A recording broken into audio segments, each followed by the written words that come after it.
they want to do, one of the things that stood out in that pamphlet is where you can tell the human rights court where to go. Now that's very concerning.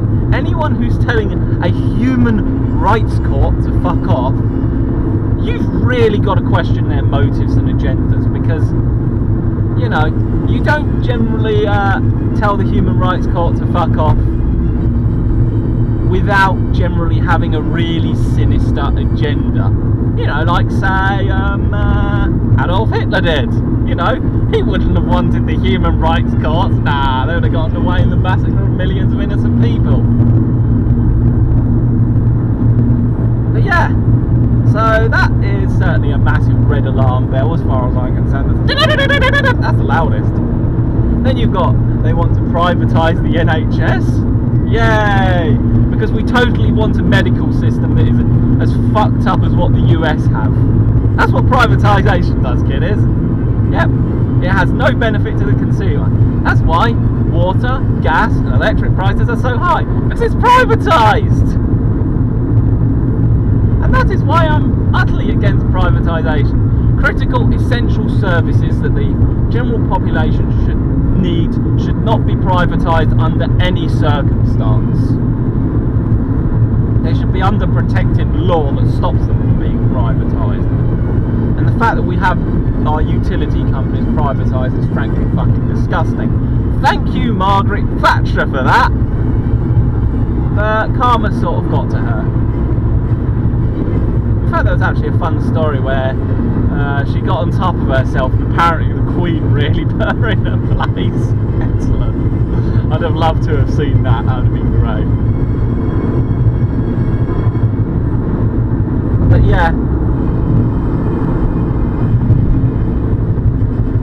But there is the whole, and then the next one is how they focus on immigration. That's just damn scary. You know, immigration was a problem, yes, when our friendly neighbourhood Blair was in power, and how he loved to lick the Yanks' arses, well, more specifically Bush's arse. And they are two men I very much despise with all my capability of despising a human being for what they did in this world, and how I could go on to about a billion more off-topic rants about 9/11, about bloody Afghanistan and Iraq wars, about how it's led to all the bloody ISIS bullshit and Taliban and Al-Qaeda. Those two fucking created this bloody terrorist nonsense. It is their fault. They are the ones guilty. They are the root cause of it all. Until they started fucking around in the Middle East, not knowing what they were doing, they were the ones who basically gave all the power to them. Well done! Ah, Classic FM's still on. I didn't even realise. Oh god, does that mean this video's useless? Maybe. It's been so quiet, I've barely heard it as I've rambled, so we'll upload it, we'll see if we get any claims or not. I don't care. Seriously, I don't care. If it goes up as one video, it's only one claim that can be made, so we're not too worried there.